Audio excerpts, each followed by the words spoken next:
Jauh sebelum ada wacana Provinsi Madura, pada 1948 pernah terbentuk Negara Madura. Negara Madura dibentuk atas rekayasa Van der Plas yang saat itu menjadi gubernur Belanda di Jawa Timur dan merupakan tangan kanan Van Mock. Wilayah Negara Madura meliputi Pulau Madura dan pulau-pulau kecil di sekitarnya.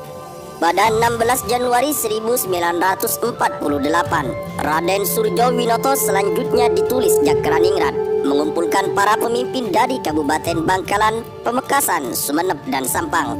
Ia sendiri merupakan Bupati Bangkalan ketiga dan terlama setelah ayahnya dan saudaranya sendiri, bergelar Raden Adipati Aryo atau RAA Jakraningrat, yang juga bernama Jakraningrat ke-12. Gelar ini ia peroleh sejak 1920. Jakraningrat mengisi jabatan bupati sejak 1918 hingga 1948.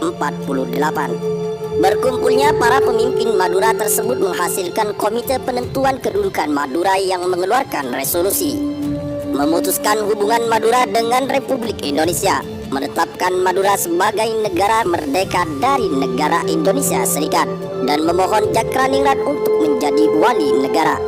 Resolusi ini kemudian dimintakan persetujuan kepada rakyat Madura. Pada 23 Januari 1948 diselenggarakan pemungutan suara di 2000 desa di Madura.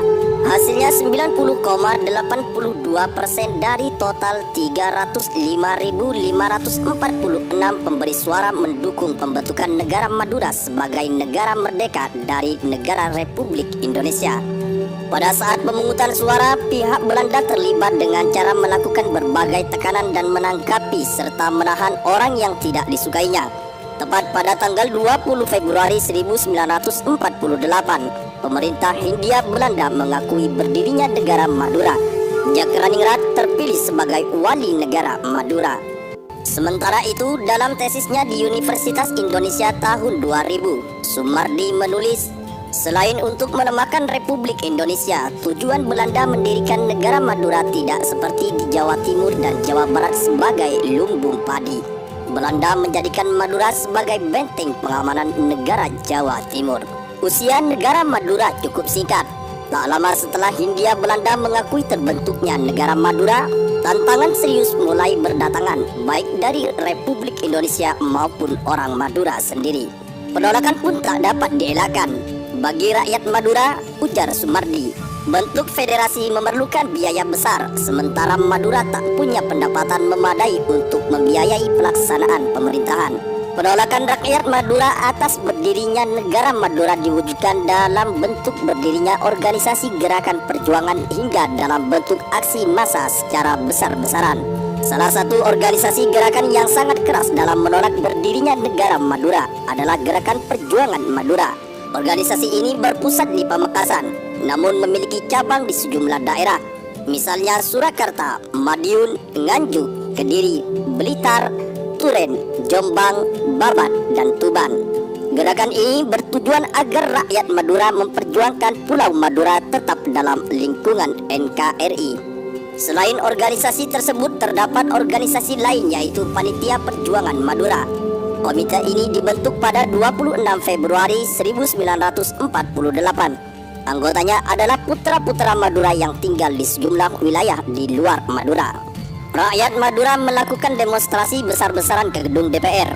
Massa menuntut Jakraningrat meletakkan jabatan. Karena Jakraningrat sedang sakit, Wakil Wali Negara Zainal Fatah Noto Adikusumo menerima demonstran. Massa demonstran terus mendesak agar dewan dibubarkan. Ketika itu, Zainal Fatah mengatakan kepada para demonstran bahwa wali negara sudah menyerahkan kekuasaan kepada Komisaris Republik Indonesia Serikat atau RIS di Madura.